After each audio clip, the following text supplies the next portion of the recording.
बिस्मिल्लाहिर्रहमानिर्रहीम। आप देख रहे हैं मैं हूँ इफ्तिखार अहमद।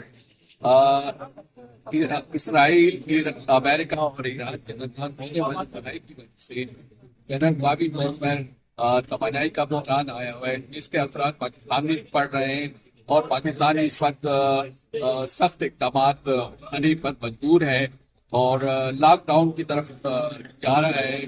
बिस्मिल्लाहिर्रहमानिर्रहीम। अस्सलाम वालेकुम। जैसा कि आप लोगों ने चंद दिनों में देखा होगा कि स्मॉल लॉकडाउन की बाज़ गश्त व्हाट्सएप ग्रुप्स में चल रही है, तो उस हवाले से कराची मोटरसाइकिल डीलर्स एसोसिएशन का वाज़ेह मौक़िफ़ है कि कराची मोटरसाइकिल डीलर एसोसिएशन हुकूमत के हर उस इक़दाम की हिमायत करेगी जिसमें अवाम और ताजिरों का फ़ायदा होगा।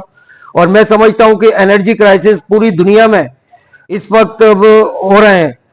अच्छा, उस चीज़ को मद्देनजर रखते हुए वफाक और सिंध गवर्नमेंट ने स्मॉल लॉकडाउन की जो बाज़गश्त की है, उसमें कराची मोटरसाइकिल डीलर एसोसिएशन हुकूमत के साथ मुकम्मल ताउन करेगी और हुकूमत के दिए हुई SOP पे अमल करते हुए उनके साथ ताउन करेगी। हम चाहते हैं कि हमारे शहर में, हमारे मुल्क में जो मईशत या तवानाई का बहरान है वो ख़त्म हो, और उसको ख़त्म करने के लिए गवर्नमेंट की जो SOP है उस पर हम तमाम ताजरों को अमल करना पड़ेगा।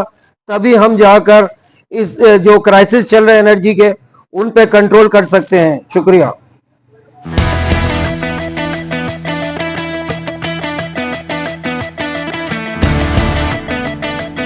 रहमान रहीम। मैं president Karachi motorcycle dealer association.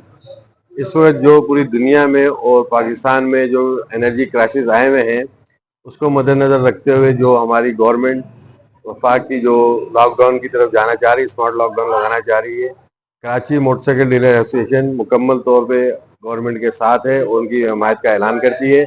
क्योंकि एनर्जी सेक्टर एक हमारा ऐसा है कि जिसके साथ तमाम इदारे रिलेटेड हैं, जिसमें मजदूर भी शामिल हो जाते हैं और एनर्जी के हिसाब से जो मिलें वगैरह चलती हैं हमारी, उसमें गैसेस की भी प्रॉब्लम आती हैं, पेट्रोल के प्राइसेस जो इंक्रीज हो रहे हैं, उसकी वजह से जो सूरत हाल बन रही है इस वक्त मुल्क की हमारी, वो बहुत खतरनाक सूरत हाल है। पूरी दुनिया की सूरत हाल खराब है। तो उसको मद्देनजर रखते हुए कराची मोटरसाइकिल डीलर एसोसिएशन जो भी हुकूमत हमारे साथ SOP तय करके स्मार्ट लॉकडाउन लगाना चाहती है, हम उसकी हिमायत करेंगे, उनके साथ शाना बशाना खड़े हैं। हम पाक आर्मी के साथ खड़े हैं और अपनी गवर्नमेंट के साथ खड़े हैं। जो भी SOP हमें देंगे हम उस पर अमल करते हुए उसके साथ हम भरपूर हिमायत का ऐलान करेंगे। बहुत शुक्रिया।